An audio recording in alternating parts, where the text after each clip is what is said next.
Third world war में बहुत दिक्कत होगा, परमाणु ये चलाएगा सब। जिस दिन तृतीय विश्व युद्ध हो गया उस दिन यूएनओ भी खत्म। युद्ध, यूक्रेन युद्ध और इजराइल हमास युद्ध रुकने का नाम नहीं ले रहा है।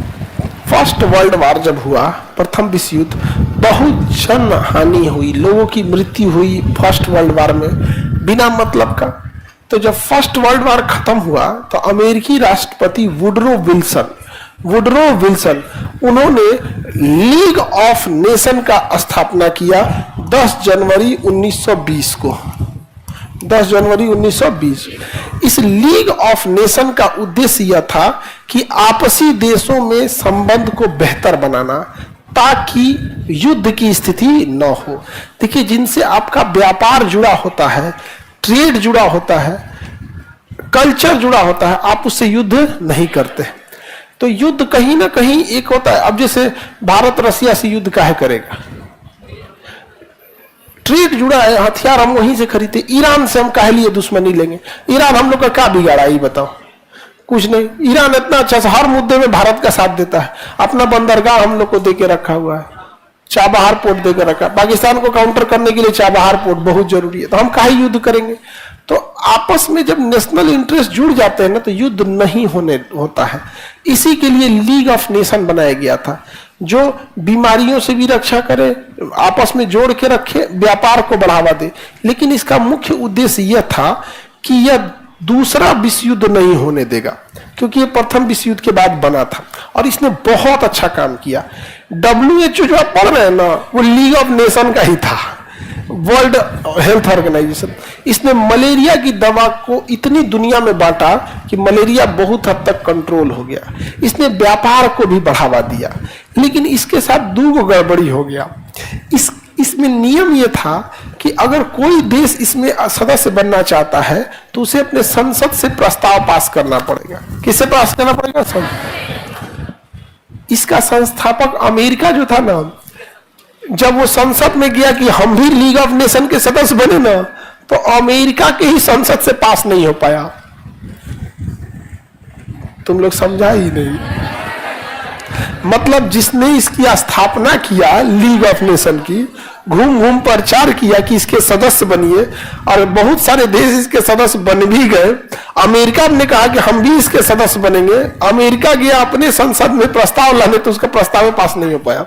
तो जो इसका संस्थापक था वही इसका सदस्य नहीं हो पाया। नहीं समझ रहे आप? तो एक तो पहला इसका दिक्कत हो गया। दूसरा, इसमें द्वितीय विश्व युद्ध रोकने के लिए लक्ष्य तो बनाया गया था कि हमें द्वितीय विश्व युद्ध नहीं होने देना है, लेकिन किस तरीके से आप विश्व युद्ध नहीं होने देंगे? कुछ ना कुछ तो होना चाहिए ना, कुछ ना कुछ तो होना चाहिए। आखिर कोई एक तरीका बताएंगे ना कि इस तरीके से हम युद्ध को नहीं होने देंगे। तो उसने ये तो तरीका ही नहीं था उसके पास। तो उसने क्या हुआ, द्वितीय विश्व युद्ध के बाद, जब प्रथम विश्व युद्ध में जब युद्ध की नौबत आई तो इसके पास कोई सेना नहीं थी। तो लीग ऑफ नेशन की दो कमी, अमेरिका सदस्य नहीं बन पाया, दूसरा इसकी सेना नहीं थी, और अल्टीमेटली द्वितीय विश्व युद्ध हो गया। अब जब द्वितीय विश्व युद्ध हो गया तब तो भयानक मारकाट हुआ, बहुत लोग की मृत्यु हुई थी जहां तहां से। और भारत से पंजाब, सिंध, राजस्थान, हरियाणा, इस सब एरिया से 1 करोड़ के आसपास सैनिकों को तैयार किया गया था। उस एरिया में करोड़ों सैनिकों को तैयार किया गया, समझा गया। और जब युद्ध खत्म हुआ तो उन्हें डिसमेंटल कर दिया गया कि अब आपकी जरूरत नहीं है, घर जाइए। ये बताओ, समाज में जाएंगे तो क्या करेंगे? तो फौजी है, उसको ट्रेनिंग दी है।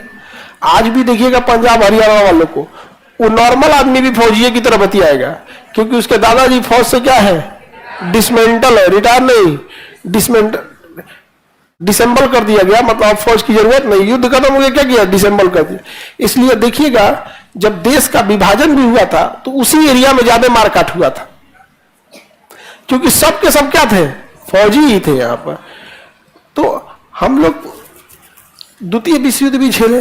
जब द्वितीय विश्व युद्ध खत्म हुआ तो फिर अमेरिका के राष्ट्रपति रूजवेल्ट, उस समय वुडरो विल्सन थे प्रथम विश्व युद्ध के समय, इस बार रूजवेल्ट, उन्होंने बनवाया 24 अक्टूबर 1945 को यूएनओ, यूनाइटेड नेशन ऑर्गेनाइजेशन। इसका सदस्य अमेरिका बन गया, मुख्यालय भी अमेरिका लाया। ज्यादातर खर्च भी अमेरिका उठाया और इसमें कहा कि हर देश यूएनओ की खर्च चलाने के लिए कुछ ना कुछ पैसा देगा और जो पैसा नहीं दे सकता वो सेना देगा। तो यूएनओ के सदस्य ही मिलकर आपस में सेना का निर्माण करते हैं। अभी हम ही लोग के फौज में एक अफसर थे जो इजराइल हमास के कॉन्फ्लिक्ट में क्रॉस फायरिंग में उनके ऊपर टैंक का एक गोला आया और वो शहीद हो गए, जो यूएन के ड्यूटी पर थे। बहुत सारे भारत के सैनिक आज भी यूएन की ड्यूटी पे होते हैं अलग अलग जगहों पे, लेकिन वो युद्ध, यूक्रेन युद्ध और इजराइल हमास युद्ध रुकने का नाम नहीं ले रहा है। अभी वो जीत रहा है तो काहे को दूसरे के लिए रुकने गया, नहीं समझे? आगे बढ़े।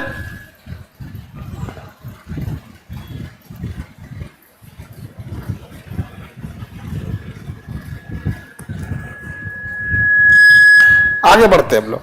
तो यूएनओ के पास अपनी सेना है, अभी अभी अपनी सेना है, अभी है, सारे लोगों से मिलकर अपनी सेना बना लेता है, अपनी सेना बना लेता है। अब देखते हैं हम लोग आगे। यूएनओ के 6 अंग बनाए गए। कितने अंग बनाए गए? एक का नाम रखा है जनरल असेंबली, जो सबकी बातें सुनता है। एक सुरक्षा परिषद, जो विश्व में शांति लाता है। एक सामाजिक आर्थिक परिषद, जो विकास, दवाई, मेडिकल, संस्कृति, धरोहर को रक्षा करता है। एक न्यास परिषद, जो चंदा इकट्ठा करता है। उसी में एक आ जाएगा आपका अंतर्राष्ट्रीय न्यायालय, बवाल हुआ तो न्याय को सुलझाएगा। और उसमें एक लास्ट में आ जाता है सचिवालय, जो सब में क्या करेगा? कोऑर्डिनेशन करेगा।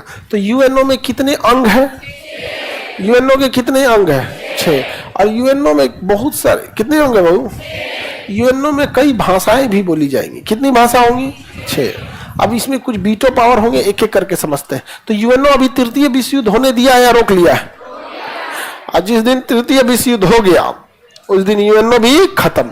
लेकिन थर्ड वर्ल्ड वार में बहुत दिक्कत होगा, सारी परमाणु चलाएगा सब थर्ड वर्ल्ड वार में।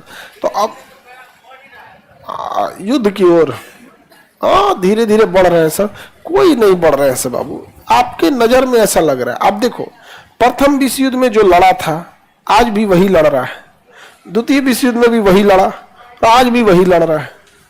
नेपाल न प्रथम विश्व युद्ध में कुछ किया, भारत न प्रथम में किए, न द्वितीय में, न तृतीय में। हम लोग शांति कराएंगे, लोग हम लोग सबसे सही है, हम लोग क्या कराएंगे? शांति। कौन लेगा अपने ऊपर बवाल? तो यूएनओ का मुख्यालय कहाँ है? अब यहाँ बहुत सारी भाषाएं बोली जाती है, पूरी दुनिया से लोग आएंगे। 193 देश है यूएनओ में। कितने देश? अब आपको क्या लगता है 193 भाषा कोई समझ पाएगा? तो इसमें 6 भाषाओं को मान्यता दिया गया है। एक ब्रिटेन की अंग्रेजी, फ्रांस की फ्रेंच, स्पेन की स्पेनिश, अरब देशों की अरेबिक, रशियन और चाइनीज। रशियन और चाइनीज। यूएनओ में मान्यता प्राप्त भाषा इंग्लिश, फ्रेंच, स्पेनिश। ये तो इधर ही हो गया, इंग्लिश, फ्रेंच, स्पेनिश। अब इधर में अरेबिक, रशियन, चाइनीज। यानी पूरे यूएनओ में 2 ही महाद्वीप की भाषा, 3 भाषा यूरोप की, इंग्लिश, फ्रेंच, स्पेनिश, और 3 भाषा एशिया की, अरेबिक, रशियन, चाइनीज। समझ में गया? दबदबा है, हो गया यहाँ पे पूरा। किसका? एशिया का। और किसका? यूरोप का। यही 2 एकदम यूएनओ में अपना दबदबा बना के रखे हैं, डोमिनेट करके रखते हैं सब। किस पे? एशिया, यूएनओ पे। भाषा कितनी है?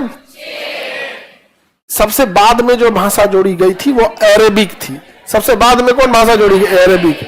हालांकि देखिए, आप भाषा बोलने के लिए कई भाषा बोल सकते हैं। हम लोग बातचीत में भी कई भाषाएं बोल देते हैं। कोई भोजपुरी बोल देता है, कभी कभी मैथिली बोल देगा आदमी, उर्दू बोल देगा। लेकिन जब लिखने की बात आएगी तो हम लोग हिंदी या अंग्रेजी लिखते हैं।